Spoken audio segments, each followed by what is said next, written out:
Hello everyone, welcome back to the channel. This is the third session of the Math for Machine Learning series. So far, we have covered linear algebra where we discuss how data is represented and probability and statistics where we discuss how model handled uncertainty. Today we move to the third and the most critical pillar of machine learning mathematics, which is calculus. Before we start, let's answer a simple but important question. What does it mean to train a machine learning model?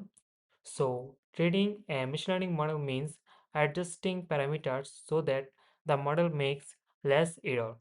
And calculus is the mathematical tool that tells us how to reduce that error, like AI chatbot typing, self-driving car camera view, face recognition box. How do machines learn these? This is the power of calculus. Without calculus, model can't learn this. Machine learning is not memorizing data, it's about improving prediction step by step. And that makes learning possible is calculus. So, in this session, we'll explore how calculus power machine learning, how models learn from mistakes, and why derivatives are the heart of AI. So, let's start. Every machine learning model make errors. So calculus help machine learning models answer two questions. So how much error is the model making and in which direction should parameters change to reduce that error? Calculus allow model to measure the change, understand slopes by graphs and optimize the function for better output. Model improve by reducing the error. Like this is the error and we get the feedback from model and then the model improve himself, and this is the flow: error, feedback, and then improvement. For example, you are driving to a destination using Google Maps. You constantly ask, how far am I far from my goal and which direction should I turn to reach faster? Calculus helps machine learning models to exactly this measure how wrong they are and decide how to change to become less wrong. Like from that, machine model can give the direction of shortest path. That's how calculus used in machine learning. That's why calculus is used in gradient descent, propagation, and neural network training. It gives machine learning model direction, speed, and control. Then we discuss about the functions. Calculus is the branch of mathematics that studies continuous change. We can see this continuous change by functions. At its core, every machine learning model is a mathematical functions. Then it works by take input and give output. A function take input means features, then perform the actions in the model and give output by means predictions. Input is the features and output is the predictions. Like a function is y equals to f of x. In it, input x is the features and output y is the prediction. In each input has one and only one output in function. For example, f of x equals to 2x squared plus 3. If we give x equals to 2, we get only 11. We don't get any other output. But for two input, we can get same output.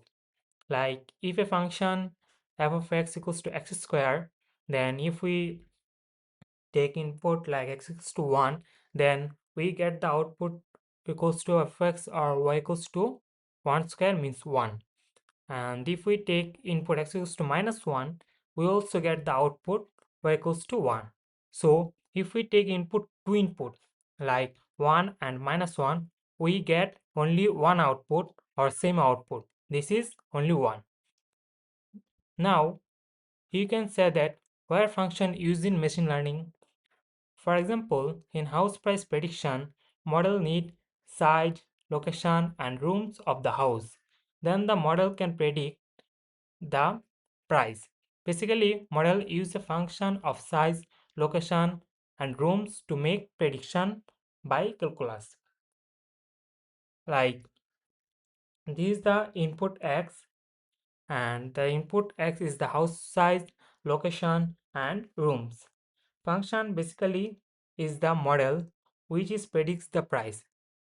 So price predictor is the model, and output y is the house price. That's how function work. So in disease risk, it is the function of medical indicators. So that's the works of the function in machine learning model. Calculus studies how functions change, which is exactly what learning requires. So every machine learning model is a function. Now we discuss about graphs and its learning intuition. So first of all, how functions behave. If we know the how functions behave, then we can learn the how graph behave. So function basically behave as graph. In the graph, x-axis denotes as parameters and y-axis denotes loss, means how much a loss function caused by error handling. Then we discuss the graph by sin x. Then you see this is the graph of a sin x. The range of sin x is -1 to +1, and domain is the -infinity to +infinity. This is the graph of sin x, and you see it is continuous, curve-like, and sinusoidal curve that oscillates between a maximum value 1 and the minimum value is -1. This oscillates between -1 to 1. You see this is the wave-like curve. So now we discuss about the behavior of graph. Like if we, first we see the scalar multiplication of the graph. If we multiply the scalar value with the f of x, means sin x, it will be vertically extend. First, for positive multiplication. So if we multiply sin x by 2, the range will be -2 to +2. You see, this is the main graph of sin x. This is the main graph of sin x, and if we multiplied it by 2, the range will be increased from 1 to 2. This is the vertical extend graph of 2 sin x. This is the graph of 2 sin x, because you see this is f of x equals to 2 sin x. If x equals to 0, then y means f of x equals to also 0. If x equals to pi by 2, then y equals to 2, because sin pi by 2 equals to 1 and 2 into 1 equals to 2. And x equals to minus pi by 2 equals to y equals to -2, and x equals to, if x equals to pi, then y equals to 0. Then this is the 0, 2, minus 0, 2, -2, then 0, 0 to -2 and 0. That's how the function works if we multiplied it a scalar value. Then for negative multiplication, if we multiplied sin x by -2, then the range will be -2 to +2. You see there, this is the -2 and this is the +2, and this is the main graph of sin x. If we multiply it by -2, then if x equals to 0, then y equals to also 0. If x equals to pi by 2, then y equals to minus pi by 2, because x sin pi by 2 equals to 1, -2 into 1 equals to -2, and x equals to minus pi by 2, then y equals to 2, and x equals to, if x equals to pi, then y equals to 0. You see, there are some slightly difference between the positive multiplication and the negative multiplication. In positive multiplication is if x equals to pi by 2, then y equals to 2, and the negative multiplication, if x equals to pi by 2, then y equals to -2. You see that? So the positive, by positive multiplication, the graph will be vertically extend by the same branch, same domain, like 0 to pi, and in the negative multiplication, the graph change in the difference domain, like it will be extend in other side. It will be extend in first and second quadrant first, In negative multiplication, it will be extend in third and fourth quadrant first. So that's how the graph behave in scalar multiplication. Then then we see the scalar multiplication in fraction point. If we multiplied it by a fraction, it will be vertically shrink. Like if we multiply sin x by half, then the range will be minus half to plus half. This is the minus half, and this is the plus half, and this is the minus half. So you see, this is the main graph of sin x, and this is the graph after we multiplied it by half. It will be vertically shrink. You see that this is the sin x graph, and this is the half sin x graph. That's how it's behaved by multiplied by a fraction. Next, we discuss about the scalar addition with f of x. Like sin x is a function. If we add 2 in this, the range will be minus. We know the range of sin x equals to minus 1 to 1. Then if we add 2, the range will be minus 1 plus 2 and plus 1 plus 2, which is 1 from 3. So the range will be 1 from 3, and the axis of sin x will be in the 2, and the wave will be, we know that the sin x graph is wave like and continuous. The wave will be from 1 to 3, and the axis will be the 2. You see that this is the 2 and the wave in the 1 to 3. The domain will be remain same, pi to infinity, minus infinity to plus infinity.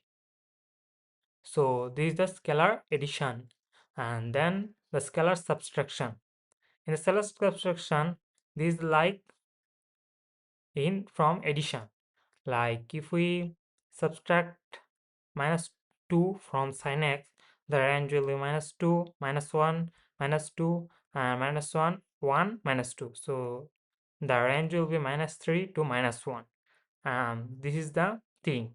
The axis will be in minus 2, and the oscillation will be minus 1 to minus 3. This is the same as scalar addition, but the graph will be in the third and fourth quadrant of the graph. That's the difference between the scalar addition and scalar subtraction. That's how the graph behave. So we know function helps to train the model and graph helps to visualize the training. We see that in the graph. A function helps the train and graph helps the visualize. We visualize the graph of sin x in the graph. So we can tell that function helps to train the model and graph helps to visualize this training. Graphs helps us to visualize the model behavior causing error by the model and the learning process, how model learn or trained by the function. Now we discuss about the loss function. So what is loss function? A loss function measures how wrong a model's prediction is. In simple words, we can say that loss means mistake made by the model. So smaller loss equals to better model and larger loss equals to worse model. The model makes, if the model makes small loss, then the model will be better, and if the model makes large loss or broad loss, it will be the worst model. For example, we say the salary prediction. Suppose we are predicting salary based on years of experience. The actual situation is years of experience is 5 and the actual salary is $20,000. So the model predict is the prediction salary equals to $18,000. So the error will be actual minus predicted. So the actual salary is $20,000 and the predicted salary is $18,000. The $20,000 minus $18,000 equals to $2,000. So the error can be positive or negative. So we use loss function to make it always positive. So for making positive, so there came the mean squared error, means most common loss. So the function is loss equals to y minus y cap whole square, where y equals to the actual value and y cap equals to predicted value. This is the in error we see that the actual minus predicted, that's the same, but for making the positive we there do the square value square. So loss equals to y minus y cap whole square, means actual value minus predicted value whole square. So if we apply this to our example, the loss equals to actual value, which is 20,000, minus predicted value, which is 18,000 whole square, equals to 2,000 whole square equals to 40 lakhs dollar. So this is the 40 lakhs dollar, and this is the, so this is the bigger mistake, much bigger loss, you see there. That's why it's called square loss visualization. This is, this means the square loss. So you see that if we leave the model with the small mistake, then the output will be the bigger loss. So we should try to minimize this loss. So now we visualize this by a graph. In the graph visualizes a standard mean square error loss function, which takes the shape of a parabola. You see, this is a parabolic function, and the blue curve, this is the blue curve. The blue curve represents the cost or loss. Notice how the error grows exponentially as we move away from the center. You see, this is the center, and how we grow from the center exponentially, the the loss or the cost will be increase rapidly. So this penalizes large mistake more the small ones. You see, this is the small mistakes, and this is the largest mistakes. The red path represent an algorithm of learning. You see, there is a red path. This is the dashed line is the red path. This red path represents an algorithm of learning. It starts at a random high error point and uses calculus or derivatives to determine which direction is downhill. This is the upper hill. If we go back to this is the downhill. So the global minimum is the bottom of the valley.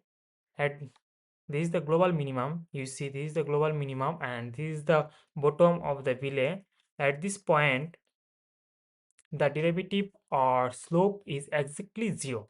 You see, this is the slope. In this slope, if we take the tangent value, this will be the tan 0 equals to, this will be the zero value.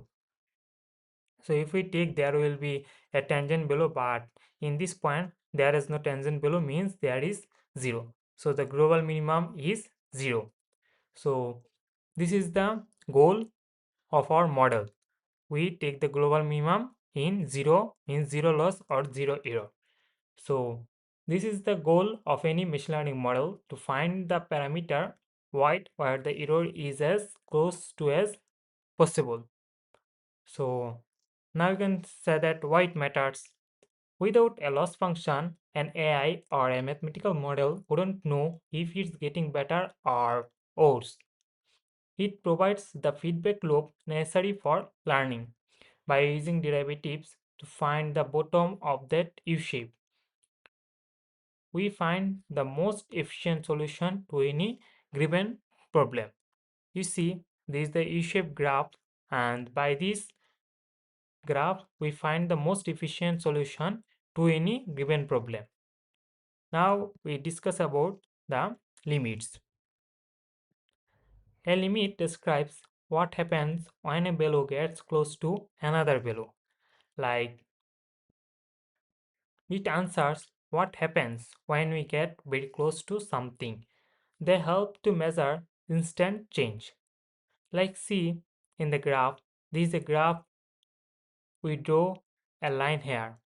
This is the graph curve and we draw a line there, and this is the slope of this graph. So, and it's make a right triangle with the graph. You see, this is the slope of the graph.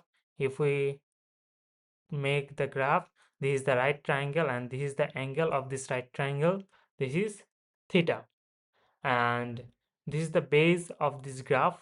You see, this is the base and this is the perpendicular of this graph. So this is the change, this is the change of the x-axis, and this is the change of the y-axis. This, if this is x naught, and this is the x naught plus h, and this is the f of x naught, means this is the function of x naught, and this is the function of x naught plus h. This is the f of x naught plus h. This is the change of x-axis. The change of x-axis is equals to x naught to x naught plus h, and the change of y-axis is equals to f of x naught to f of x naught plus h. So this is the change of there. So if we want to get the change, this there the change will be x naught plus h minus x naught. So there will be the x naught and x naught are equivalent, so there will be only h. The distance between this point to this point equals to h, and the distance between this point to this point equals to f of x naught plus h minus f of x naught, means this is the change of y-axis and this is the change of x-axis. So we represent the change of x is equals to dx, and we represent the change of y is equals to dy. That's how the derivative works. Sorry, that's how the derivative is works. So dy by dx equals to f of x naught plus h minus f of x naught by f of x naught plus h minus f of x naught by h. This is the change of dy. This is the change of dy, f of x naught plus h minus f of x naught, and by the change of d x-axis, means the change of x naught to x naught plus h, means x naught plus h minus x naught means only h. So this is the change of y-axis by x-axis. So now we want to get the difference in a point, like in x naught. We want to get the difference in this point of x naught if there is slightly in the graph. What will be the difference in this point for this graph and for this slope? So it will be possible if we that the difference is h equals to 0. If the difference x naught, like we take there x naught to x naught plus h, so the difference there is h. If the difference there h is equals to 0, then we get the difference in this point, like you see that. So you see that dx is the difference of x-axis, which is h. In there, if h equals to 0, then it will be the difference in this point. So if h equals to, you see, if h equals to 0, then dy by dx equals to, there h equals to 0, then f of x naught minus f of x naught, which is 0 by 0, which is 0 by 0 equals to infinity, which is not possible, means there is no difference, which is infinity. So if we take h tends to 0, there h is not equals to 0. This is h tends to 0, there h is very close to 0. That's not means h is 0, h is 0 very very close to 0, like 0 0.000000 something. This is the very close to 0, that's not h equals to 0. Remember that. So dy by dx equals to limit h tends to 0. This h tends to 0, this is the limit of the h. H not equals to 0. The limit will be h tends to 0, then f of x naught plus h minus f of x naught by h. That's how we get the difference in a point. So what is this? Dy by dx equals to limit h tends to 0 into f of x naught plus h minus x naught by h. That's how we get the difference. Like we understand it by an example. If f of x square is a function, then dy by dx equals to limit h tends to 0 into x plus h whole square minus x square by h. So x plus h whole square equals to x square plus 2hx plus h square minus x square. You see the x square and minus x square, they are equivalent, so x square minus x square equals to 0. Then there will be remain 2hx plus h square by h. So limit h tends to 0 into 2hx plus h square by h. Then you see, if we the h they are common, if we common them, then h into 2x plus h by h, their h or h are their two are equivalent.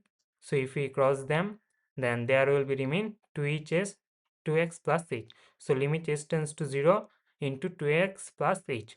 So now if we take their h equals to 0, then there will be no infinity or no unvalid value. So if we take h equals to 0, then there will be only 2x. So the difference or dy by dx equals to 2x. This is the difference of f of x square, and this is the difference in a certain point where h tends to 0. So that's how limit works in the function. In machine learning intuition, limits help defines instant change slopes at a point, and we don't compute limits directly in machine learning, but they form the foundation of derivatives. Derivatives exist because of the limit. Without limit, we don't get the derivative of a function. So next we discuss about the derivatives. Derivative describes how fast one quantity changes compared to another. So, like how fast y changes when x changes means dy by dx. We see there it is the slope of a curve. We see there this is the slope of a curve and this is the dy by dx. We see there this is the change, dy is the change of y-axis and dx is the change of x-axis. So there you see dy by dx equals to change in y and by change in x, and this is a slope, so there will be a angle and this is the theta, and we know the slope m equals to tan theta. So dy by d equals to tan theta equals to change in y by change in x, and the change will be instantaneous, means the change will be an instant change, means at a point change. So this is the instant change or in a point change. So it is a slope of a curve. So then how is it works in machine learning model? Let's understand by an example. So you walking on a hill. If you step uphill, it will be hard to climb because the slope is large. For the large slope, it will be hard to climb the hill, and if you walk on flat road, it will be easy to walk because the slope is small or compared to 0. Like if you like this is the hill, and if you want to walk in the upper, there will be hard to climb, and if you walk in the slope, this is easier to walk. So that's how the derivative works. So how it's worked in machine learning model? In machine learning, curve is the loss function. Derivative is the direction of reduce that error. So the curve is the loss and derivative is the direction of reduce that loss. So if slope is positive, then we should go left, and if negative then go right. If 0, then it will be minimum and it's the best model, means we if we take the slope of a graph. If the graph slope of the graph is positive, then we go to the left for minimizing the error and give the better output. And if the slope is negative, then we should go right for minimizing the error. And our target is go when the slope will be the zero, and it will be get the best model. So that's how the derivative works in machine learning model. So then we discuss about the partial derivatives. Partial derivatives measures how output changes when only one variable changes, like adjusting shower, shower temperature. If you want to adjust the shower temperature,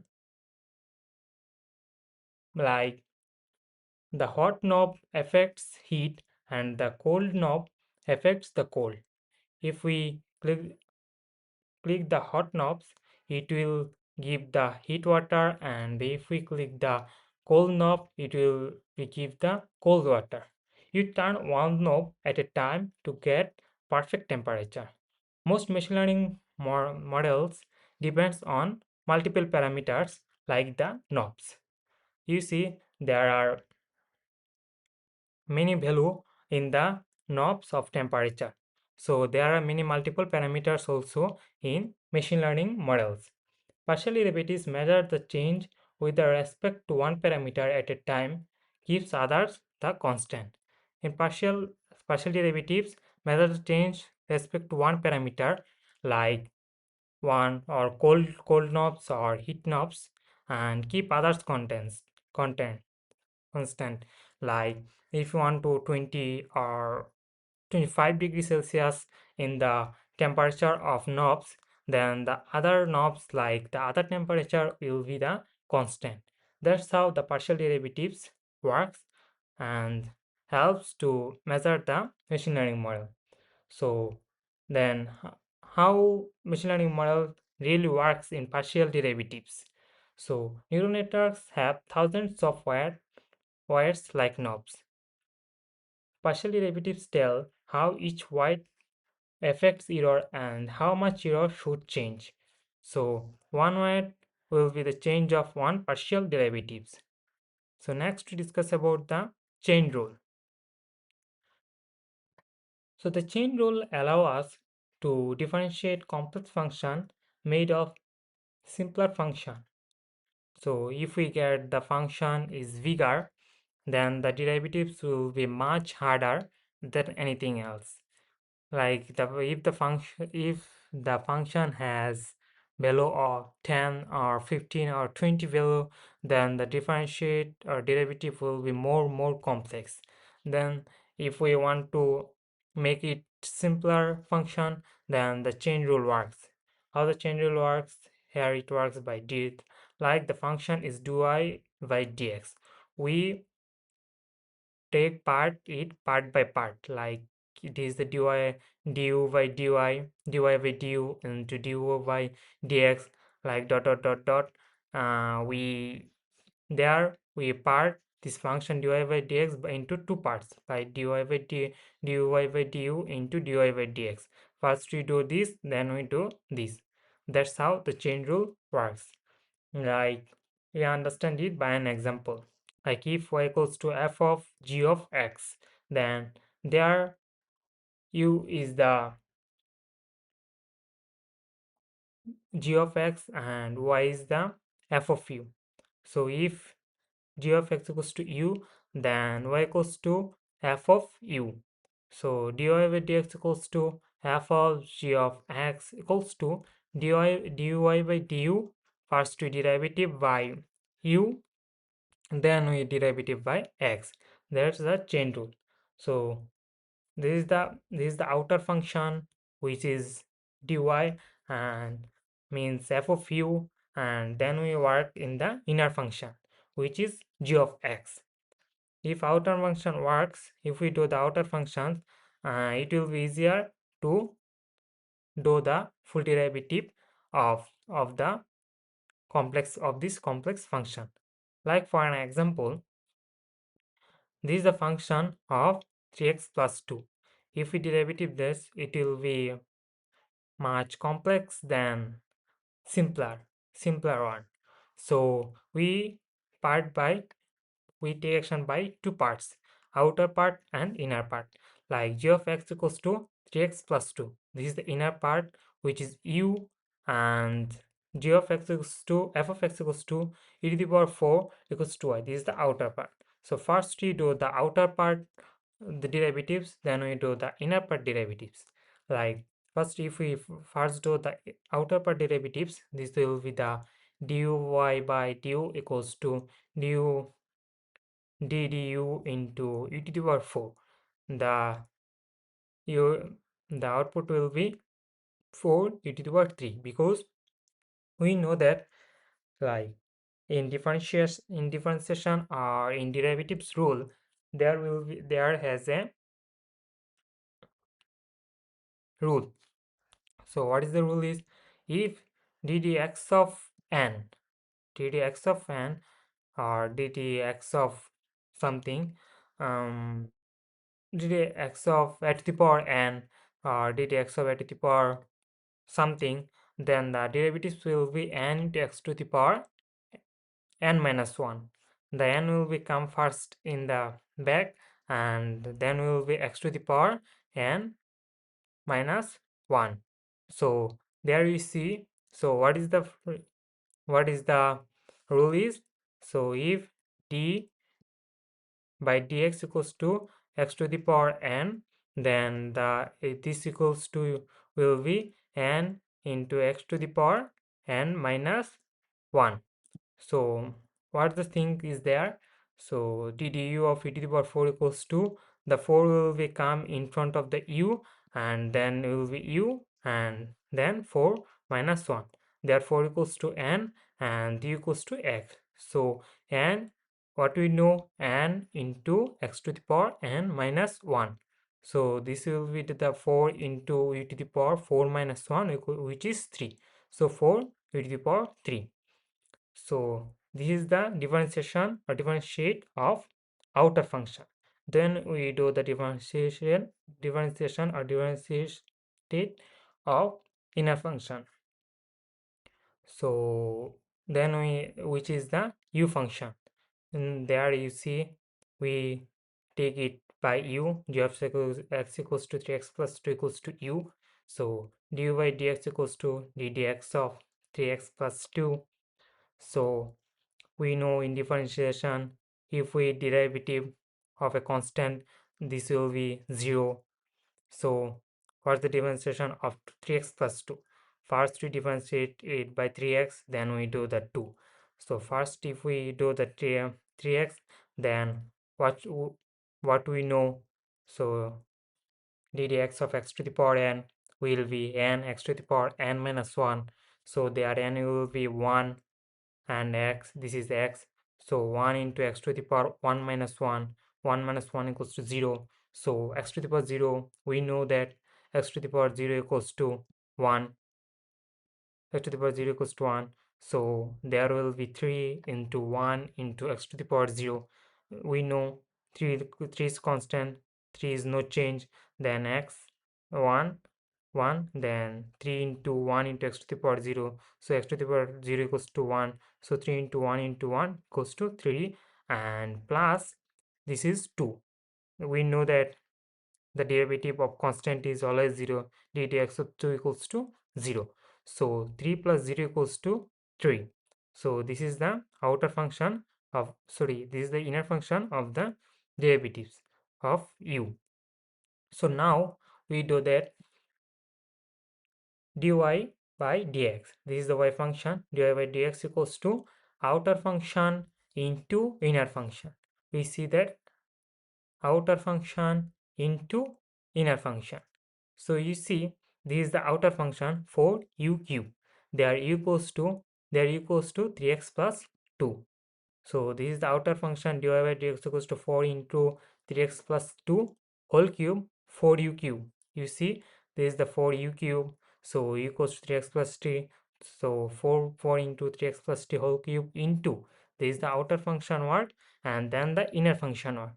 You see, this is the outer function work dy by du, where dy by du goes to 4e cube. This is the 4e cube. Then the inner function work, this is the du by dx, means d dx of u. So d dx of u equals to 3.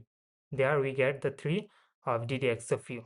So outer function into inner function equals to 4 into 3 equals to 12. So 12 into 3x plus 2 whole cube. This is the final derivative of this function of 3x plus 2 whole to the power 4. So what is the derivative of 3x plus 2 whole to the power 4? The derivative of 3x plus 2 whole to the power 4 equals to 12 into 3x plus 2 whole cube. So you can say how machine learning model helps this. So first we understand it by an example, by neural networks. So the neural networks are layered in functions. Neural networks layers are input, layer 1, layer 2, output, loss. So in there, layer 1 and layer 2 chain rule are applied and come output. So if the model take the input, then it works by layer. First it works in layer 1, then will be layer 2, then will be layer 3 dot dot dot dot. Then it gives the output and then predict the loss, which what percentage of loss occurred here. So by from this all this, that's how the machine learning model works in linear network. So you see the chain rule works here. This is the chain rule. First do it, then do it. In chain rule, what we learn? First do the outer function of derivatives, then we do the inner function of derivatives, then we do the third. First we do the first, then second, then third, then fourth. We do the derivatives one by one. There we tell that dot dot dot dot one by one we derivative there. Their chain rule works in machine learning. So it basically works on the neural networks. Like if we take the input in a model, the model will work by layer and give the output for output. And though it works in layer by layer, it give the perfect output and give the less error or loss. And it also minimizing the error by work this type. So this output depends on many nested operations. It works by this, and back propagation is simply the chain rule applied in repeatedly. And that's how the back propagation also works like neural networks, and it works by layer and give the output. That's how also the back propagation also works in machine learning model. So next we discuss about the minima and the maxima. So what is minima and maxima? Basically, minima is the smallest value of a function can take, and the maxima is the largest value of a function can take. Like in machine learning, like you see in the graph that this is the minima, this is the curve of a graph, and this is the curve, this is the hill-like curve, and this is you see this is the minimum point of this graph, and this is the maximum point of this graph from all point.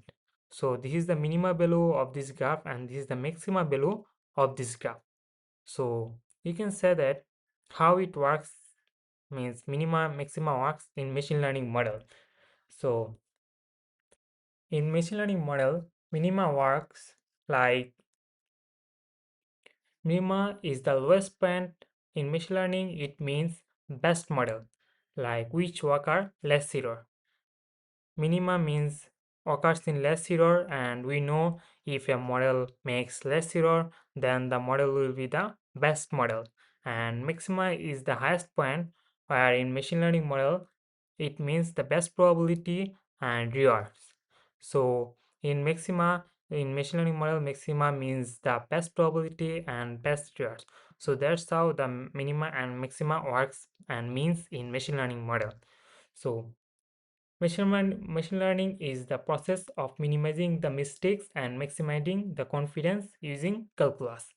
It means it minimize the error and maximize its confidence by using calculus in minima and maxima. There are two kind of in minima and maxima. So these are the local maxima, minima maxima, or global minima maxima. Local means, first we talk about the global. Global means it is in the full graph or function. Like this is the full graph of a function. There, this is the lowest part and this is the highest point. So this is the global minima and this is the global maxima. So then what does mean by local maxima minima? So the local maxima minima works in a region of a graph. Like this is the part of a graph, this is a region of a graph. In there, which is the minima and which is the maxima? You see, this is the minima and this is the maxima of this part. If we arrange this part further, you see this is, if we take this part, then the part is increased. You see there are, this is the, this is the point, this is the point, and this is also point. This is the increased part, this is the increased part, and this is also the increased part. There are 2 points of rising. So you see this is the maxima of this point and this is the minima of this point. So the, in this region this is the highest point and this is the lowest point. So this is the local maxima minima and this is the local maxima. So because it works, and it works in a region, this local minima and maxima occurs in a region. So this is called the local maxima and local minima. This is the global maxima and local minima because it occurs in the whole function, and this is the local maxima and local minima because this is works in a region. So that's how maxima and minima works. So that's all for today. Today what we learned? We learned the calculus which measures changes, derivatives which guide learning, partial derivatives which handle multiple parameters, and chain rule which powers back propagation. Calculus also helps training chatbot like ChatGPT, Gemini. It also helps in computer vision.